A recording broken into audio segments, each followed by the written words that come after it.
तुझसा इस जहां में और कोई है नहीं, तुझ बिन आसरा मेरा है ना कहीं। रहूं तेरी बाहों में प्रियतम मेरे, तू ही मेरा सर्वस्व यीशु मेरे। आज रात मैं यूहन्ना के सुसमाचार पर बोलना चाहता हूँ। 11वां अध्याय 25वां पद। और यीशु माथा से बात कर रहे हैं। लाजर मर गया है और लाजर कब्र में है। और यीशु लाजर की बहनों मरियम और माथा को सांत्वना देने की कोशिश कर रहा है। और यहाँ वह है जो वह कहता है। यीशु ने उससे कहा, मैं पुनरुत्थान और जीवन हूँ। वह जो मुझ पर विश्वास करता है, यदि वह मर भी जाए तो भी वह जीवित रहेगा।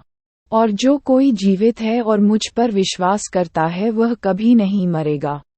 क्या तू इस पर विश्वास करता है? और वह उससे कहती है, हाँ हे प्रभु, मैं विश्वास करती हूँ। मैं विश्वास करता हूँ कि तू मसीह है, परमेश्वर का पुत्र, जो संसार में आना चाहिए। आप जानते हैं, बाइबल हमारे 3 भागों के बारे में बात करती है। बाइबल कहती है कि हम 3 चीजों से बने हैं। सबसे पहले, हमारे पास एक शरीर। अब, आपका शरीर आपको लोगों को देखने, चलने, सुनने, हाथ मिलाने की अनुमति देता है। लेकिन शरीर कभी दोस्त नहीं बना सकता। यह आत्मा और व्यक्तित्व है जो किसी व्यक्ति को प्यार करने और रखने की क्षमता रखता है। सामाजिक रिश्ते। और हम में से अधिकांश अंत्येष्टि में जाना पसंद नहीं करते। हम मृत्यु के बारे में बात करना पसंद नहीं करते। और हम अमेरिका में मृत्यु से बहुत डरते हैं। और बाइबल इब्रानियों में 2 अध्याय में कहती है, कौन मृत्यु के भय के माध्यम से वे अपने पूरे जीवन भर गुलामी में रहे। बाइबल कहती है कि मृत्यु का भय आपको जीवन भर गुलाम बना सकता है। उत्पत्ति 3:19 में बाइबल कहती है, तू मिट्टी तो है और मिट्टी ही में फिर मिल जाएगा।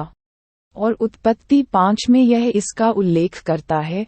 ये कहता है, और वह मर गया 11 बार। तुम मर जाओगे। क्या आप मरने के लिए तैयार हैं?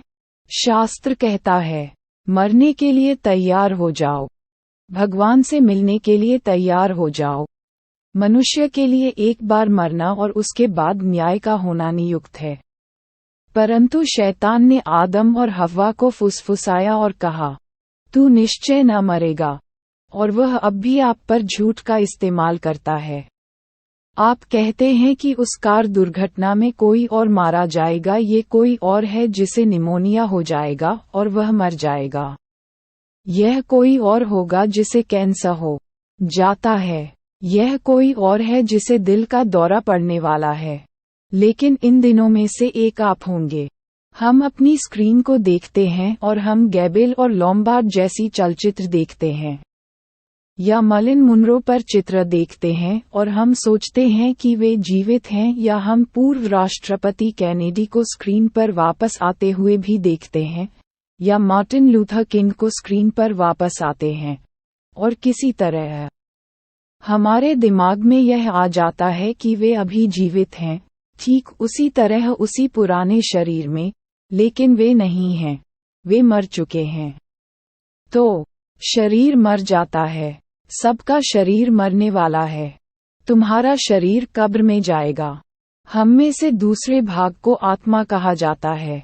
कभी कभी हम आत्मा और आत्मा की अदला बदली करते हैं।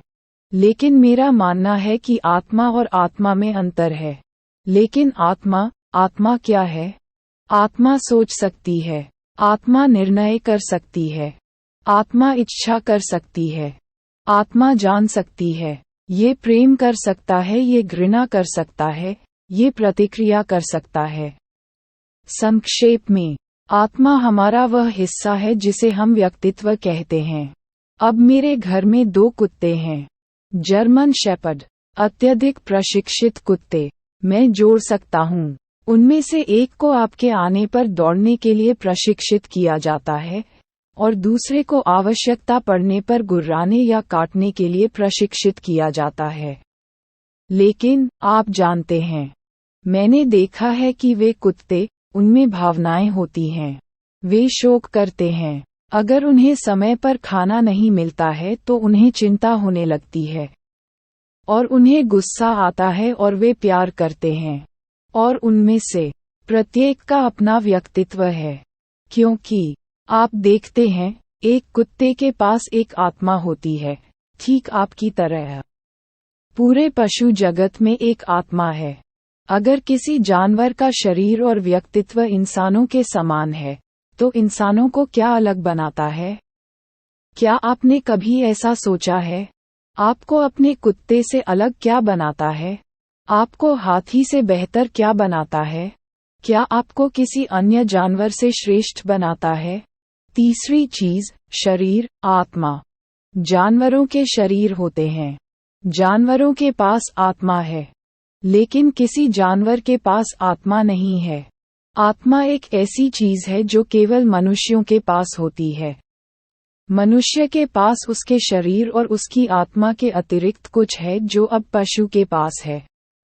उसके पास आत्मा है, और आत्मा बिल्कुल अनूठी है। आप जानते हैं कि आत्मा क्या है? आत्मा जानने और आनंद लेने और सर्वशक्तिमान ईश्वर के साथ संगति करने की क्षमता है। ब्रह्मांड के भगवान। मेरे जैसे पापी को मेरे जैसे